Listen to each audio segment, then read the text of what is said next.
पदावर या ठिकाणी महाराज काय म्हणतात ती चर्चा करू. हाती है झूठो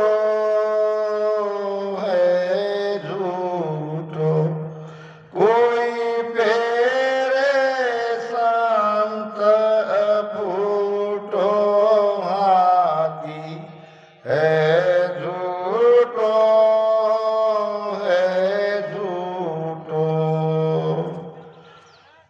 राम मोरो बंधे न अंकुश माने.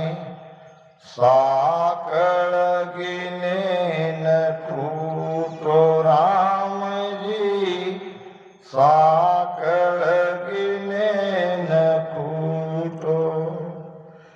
ब्रह्मा विष्णु महेश्वर तकिया. ब्रह्मा विष्णु महेश्वर खसिया ने कन फिरो फूटो. हाथी है झूठो कोई फेरे संत फूटो. हाथी है झूठो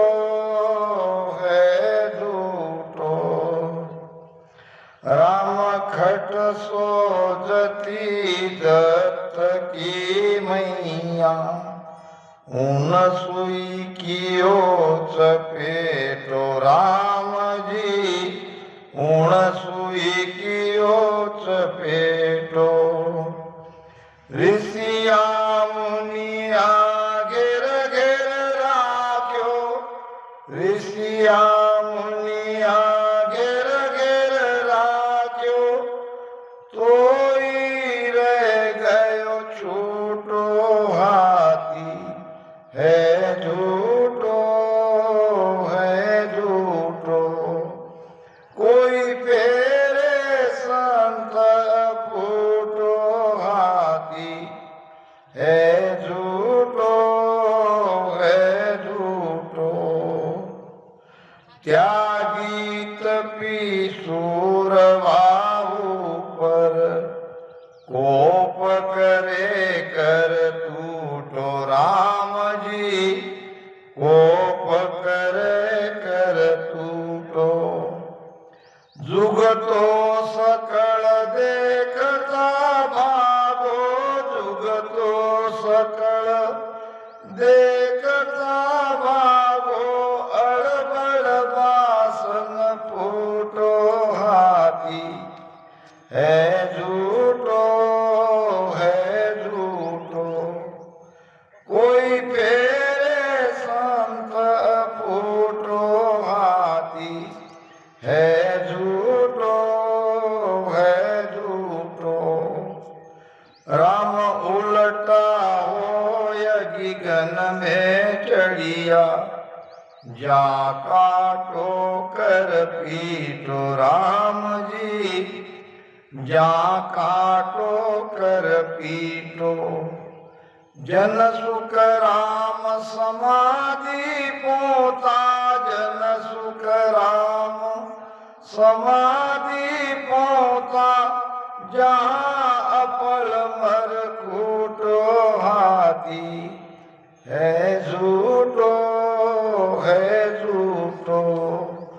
कोई फेरे संत फूटो. हाथी है झूठो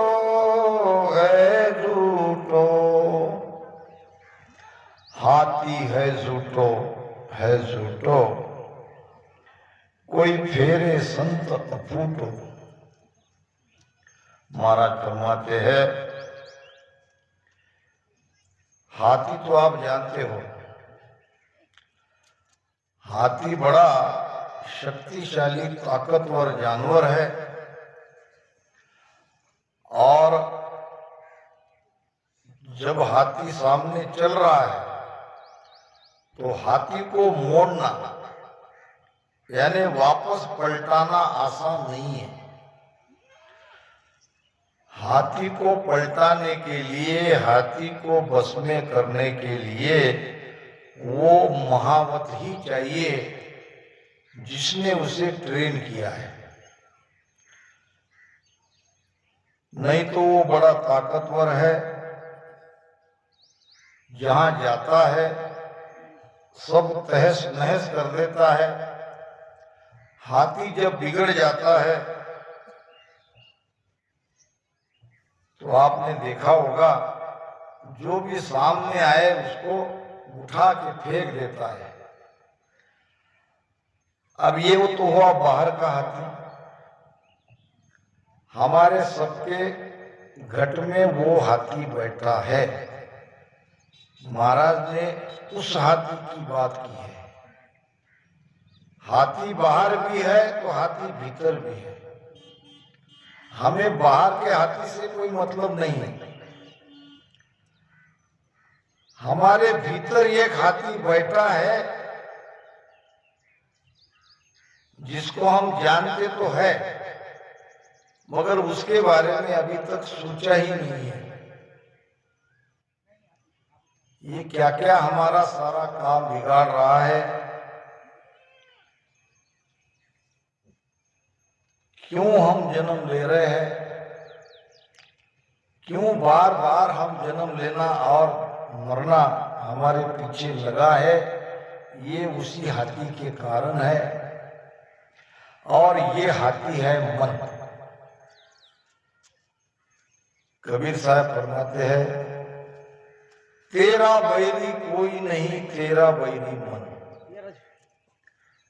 हमारा बैरी संसार में कोई नहीं है, हमारा बैरी है मन। मन के कारण ही हम बार बार जन्म ले रहे हैं, बार बार मर रहे हैं। कितनी बार जन्मे, कितनी बार मरे, कितनी बार 84 लाख योनि में गए, इसका कोई वार पार नहीं। इसीलिए हम परमात्मा से दूर है। ये मन ही है काल। काल काल सब कहे, काल न जीने को। जेती मन की कल्पना, सो सब काल ही हो या राम जी। सो सब काल कहाय। कहाँ है काल? किसने हमें जकड़ रखा है? काल किसको कहेंगे? जिसने हमें जकड़ा है, हमें इधर उधर हिलने नहीं दे रहा है, अपने बस में कर रखा है। देखो, अपने आप को जांचो। एक साधारण आदमी इस मन रूपी काल को पहचान ही नहीं सकता, क्योंकि लगभग वो पूरी तरह मन के बस में है। मन जो कहता है वो मानते हैं। मन जैसा चाहता है वैसा हमसे करवाता है और हम करते जाते हैं। मन की इच्छा हम हमारी इच्छा समझते हैं, जबकि हम मन से अलग है। हम मन नहीं है, हम वो परमात्मा का अंश है, हम आत्मा है। मगर यहाँ भीतर में आत्मा का हमें कोई अनुभव ही नहीं आया है। हम तो पूरे मन के हाथ ऐसे जकड़ गए कि मन जो चाहता है वो हमसे करवाता है, हम करते आ रहे हैं। ये जो 5 विषय की सुख की चाहना है, ये मन को ही है। शब्द स्पर्श रूप रस गंध, ये 5 विशेष का सुख मन ही लेता है, मगर मन अकेला कुछ नहीं करता। मन केवल इच्छा कर सकता है। उसके लिए चाहिए शरीर, और शरीर चलाने के लिए चाहिए आत्मा। ये शरीर, इंद्रिया, आत्मा सब मन के अधीन है। इसीलिए महाराज ने कहा है मन हाथी है, ताकतवर है, इसमें कोई शंका नहीं। निसंदेह मन बड़ा बलवान है, क्योंकि वो काल से आया है, वो काल का एजेंट है, वो स्वयं काल है। काल के ऊपर केवल परमात्मा की सत्ता है। बीच में कितने भी देवी देवताएं क्यों ना आए, सब काल के अंदर में है, सब काल का ही काम कर रहे हैं। बलि काल ऐसो इंद्रादिक धूजे, कितना बलवान है काल। इंद्रादिक देवता भी काल से धूजते हैं, डरते हैं। फिर ये काल डरता किसको है?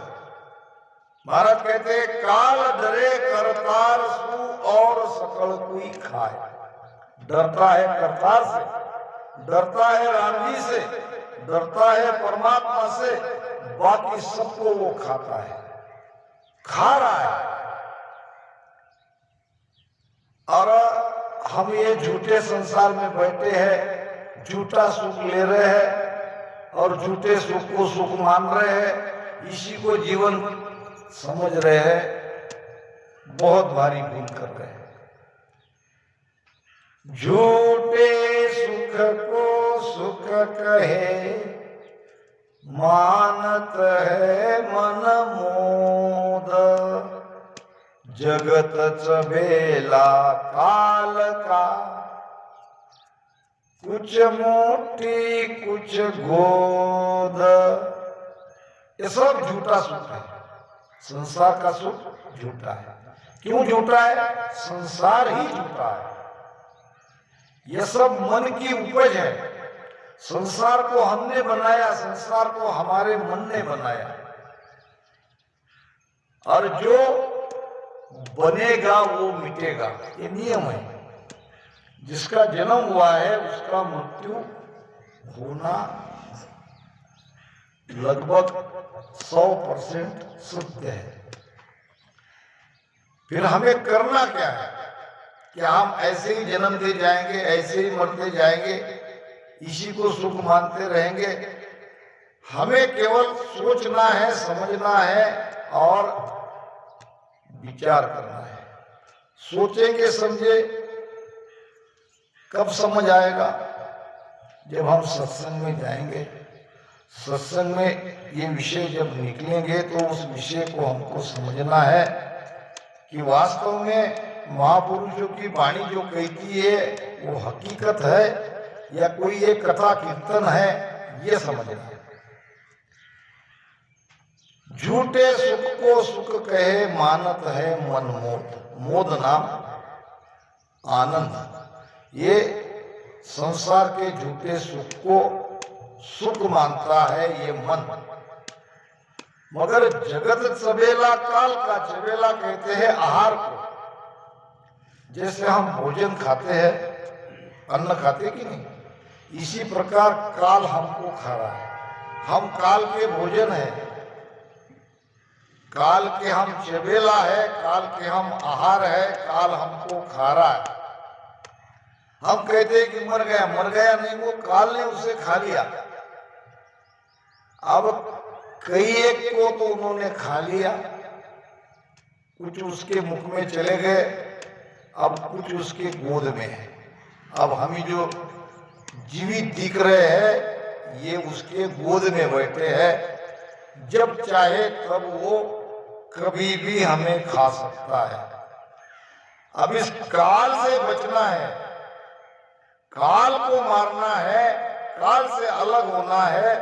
तो काल से जो अलग करने वाला जो नाम है, जो शक्ति है, जो ताकत है, वो उसको पकड़ो, उसको धारण करो।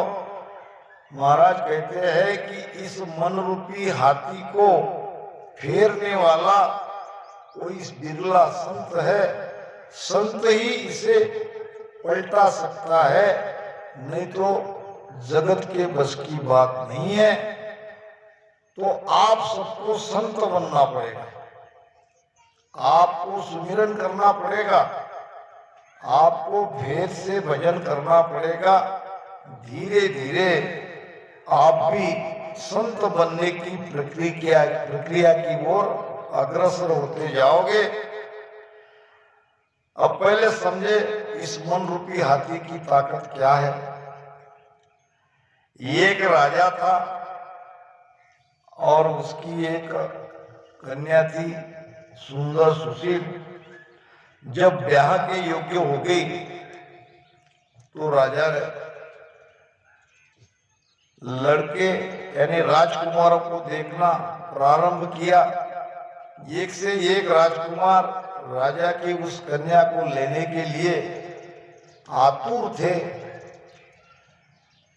राजा ने कहा, बेटी इनमें से कौन पसंद है वो मुझे बताओ, मैं तुम्हारी शादी उस राजकुमार से कर देता हूं। राजकुमारी ने अपने पिता से कहा, पिताजी मुझे इनमें से कोई पसंद नहीं है। पसंद नहीं का मतलब इनमें से कोई अगर मेरी शर्त पूरी करेगा, मैंने प्रण किया है, जो मेरे प्रण को पूरा करेगा मैं उससे ही शादी करूंगी। तो राजा ने कहा, बताओ क्या प्रण है तुम्हारा। प्रण समझते हो, पुराने जमाने में लड़कियां प्रण रखती थी। उसने कहा, पिताजी मैंने प्रण रखा है, जो कोई मुझे गजमुक्ता हाथी लाके देगा, ये पहली शर्त। दूसरी शर्त, अकेला परकीय राजा की फौज को हरा देगा, मोड़ देगा, ये दूसरी शर्त। और जिंदे शेर को, लड़के शेर को हरा देगा, ये तीसरी शर्त। अब 3 शर्त सुनने के बाद राजा ने अपने माथे पर हाथ रख दिया, बेटी अब तो तू कुंवारी रही। क्योंकि ये 3 शर्त इतनी कठिन है, इतने एक भी पूरी करने के सामर्थ्य किसी में नहीं है। अब 3 शर्तें तुमने रखी है, अब कौन ये पूरी करेगा और जिससे तुम्हारी शादी होगी, मुझे तो बड़ा मुश्किल लगता है। लड़की कहने लगी, मुश्किल है मगर नामुमकिन नहीं। तुम सबको यह सूचित कर दो। अब सूचित किया गया और एक लड़का आया, कहने लगा, महाराज मैं राजकुमारी ने जो शर्त रखी है वो शर्त पूरी करने के लिए तैयार हूं, मगर मैं किसी राजा का बेटा नहीं। क्या जब शर्त पूरी करूंगा तो तुम्हारी लड़की यानी राजकुमारी की शादी मुझसे करोगे? राजा ने राजकुमारी की तरफ देखा। राजकुमारी ने कहा, बिल्कुल, मुझे राजपुत्र ही चाहिए, ये जरूरी नहीं है मेरी शर्त पूरी करने वाला चाहिए। लड़की होशियार थी। अब लड़का गया, कहने लगा, वो प्रण का बीड़ा रहता है, उस बीड़े को उठा लिया और गया। समय मांगा, मुझे कुछ समय की अवधि चाहिए और मैं आ जाऊंगा, ये सब तीनों काम करके, मुझे विश्वास है।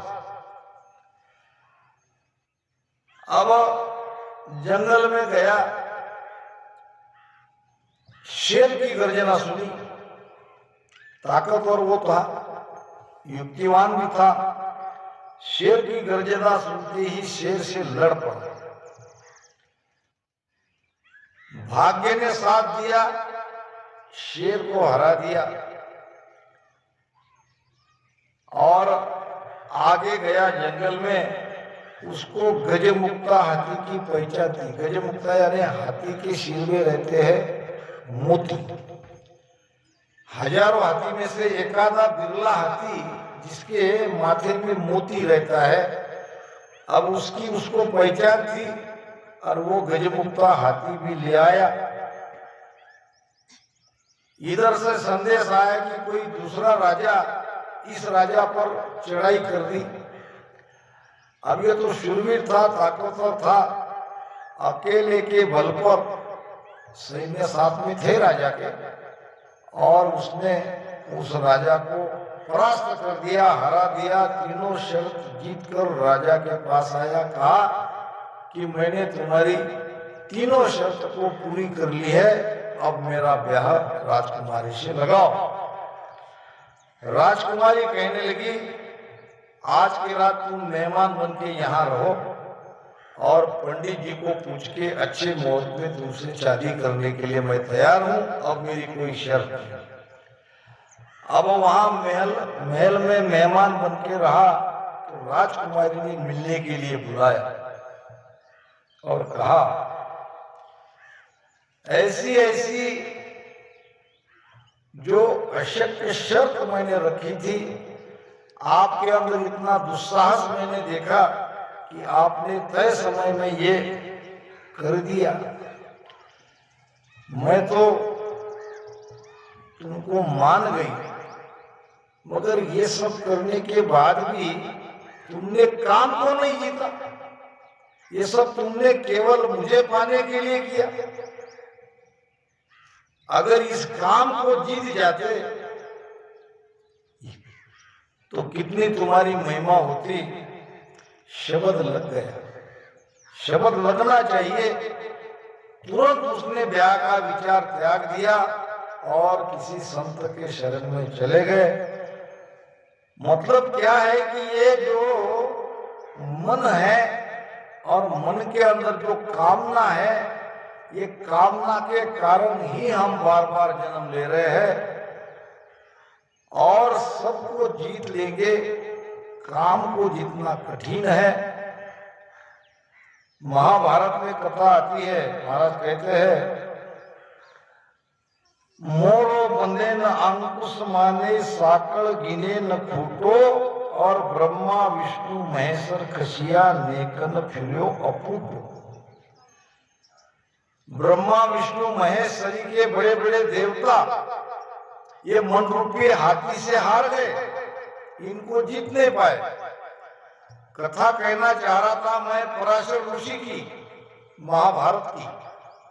आपने पराशर ऋषि का नाम सुना है। 24 वर्ष तक बिना अन्न खाए पिए केवल जल और पत्तों, पेड़ के पत्ते का आहार लेके 24 वर्ष तक तपस्या करी। इतना करने के बाद भी मन से हार गए, मन को जीत नहीं पाए। कहते हैं कि नई नई उनकी शादी हुई थी और शादी होने के बाद उन्होंने तपस्या करने का मन बनाया और तपस्या ऐसी कठिन तपस्या करी, केवल जल और वायु और पेड़ के पत्ते, ये उसका आहार। 24 साल उन्होंने ये कठिन तपस्या करी और वापस अपने नई नवेली पत्नी को मिलने के लिए घर निकले। तपस्या पूरी हो गई। बीच रास्ते में नदी थी और नदी पार करने के लिए नाव लिए एक लड़की वहां नाव लेके बैठी थी। उसने कहा, मुझे इस पार से उस पार जाना है, तुम्हारी नाव में मैं बैठना चाहता हूं। अब वो लड़की कहने लगी, जिसका नाम था सत्यवती, देवश्री, ये तो उसी के लिए मैं आई हूं। आप जैसे कोई आए मुसाफिर, इस तट से उस तट जाने वाले, उसी के लिए नाव लेके मैं बैठी हूं। इतना इतना मेरा किराया है, आप बैठिए, मैं तुमको उस तट पर पहुंचाता हूं। अब सुनसान जगह, अकेली लड़की, वो भी सुंदर, और पराशर ऋषि 24 साल की कठिन तपस्या करने वाला लड़की को देख के मोहित हो गया रास्ते में। और नाव चलाती हुई लड़की को उसने अपनी इच्छा उसके सामने प्रकट करी। लड़की ने कहा, थोड़ी लज्जा गई, महर्षि मैं आपकी बात को सहर्ष स्वीकार कर लेती, मगर ऐसे खुले में और सब लोग देख रहे हैं क्या कहेंगे, तो उसने कहा इसकी चिंता मत करो। अपने तप के बल से चारों तरफ से उन्होंने धुआं कर लिया। फिर कहने लगी मैं मत्स्यगंधा हूँ, यानी मछली पकड़ने वाली की बेटी हूँ, मेरा नाम मत्स्यगंधा है, मेरे शरीर में मछली की बदबू आ रही है। क्या ऐसी बदबू वाली स्त्री से आप प्रेम करोगे? उसने कहा चिंता मत करो, अपने तप के बल से मत्स्यगंधा की बदबू को खुशबू में परिवर्तित कर दिया और चारों तरफ से धुएं का कोट कर दिया और मत्स्यगंधा को भोगा। कहने का मतलब क्या है? ये कथा का अर्थ ये है, सिद्धांत ये है कि 24 साल इंद्रिया पर मन पर काबू पाने के बाद भी मन ने उसे गिरा दिया। मन के हारे हार है, मन के जीते जीत। मन के हारे हार है, मन से हार गए तो आप हार गए, आपने किसी को नहीं जीता। आपकी इंद्रिया भी जीवित है और सारा भोग भी आपका जैसा तुम, क्योंकि मन है, मन रिपु जीता सब रिपु जीता। मन जीवित है तो सब इंद्रिया जीवित है, सारे विकार जीवित है, सारे विषय सुख जीवित है। अगर मन जीवित है और मन रिपु जीता सब रिपु जीता, जिसने मन को जीत लिया उसको और किसी को जीतने की कोई आवश्यकता नहीं, सबको जीत लिया। मन इंद्रियों का राजा है। तो महाराज कहते हैं इस मन ने अच्छे अच्छे को छोड़ा नहीं, देवता को नहीं छोड़ा। ये ब्रह्मा विष्णु महेश जैसे बड़े बड़े देवता भी मन से हार गए। मोरो बने न अंकुश माने साकल गिने न घुट। आप गाय बैल भैंस पालते हो, हम सब किसान लोग हैं, तो रात में हम उसे खूंटे से बांधते हैं। भैंस रही तो पुराने जमाने में साकल से बांधते थे, क्योंकि भैंस भी ताकतवर है और ये रस्सी से हो सकता है वो छूट जाए तो उसको साकल से बांधते थे। तो ये भैंसे जैसे ताकतवर प्राणी को, बैल जैसे ताकतवर प्राणी को आप रस्सी से साकल से बांधकर रख सकते हो, मगर हाथी को साकल से भी नहीं बांध सकते। हाथी बहुत ताकतवर है, एक झटके से वो तोड़ देगा। तो हाथी को न रस्सी से बांध सकते हैं न साकल से बांध सकते हैं, यानी किसी इस प्रकार से उसको आप बांध नहीं सकते। अब ये मन रूपी हाथी को आप कैसे बांधोगे? मैं आपको कहता हूं कि आप विचार करना छोड़ दो। क्या छोड़ पाओगे? मन यानी विचार। मन यानी क्या?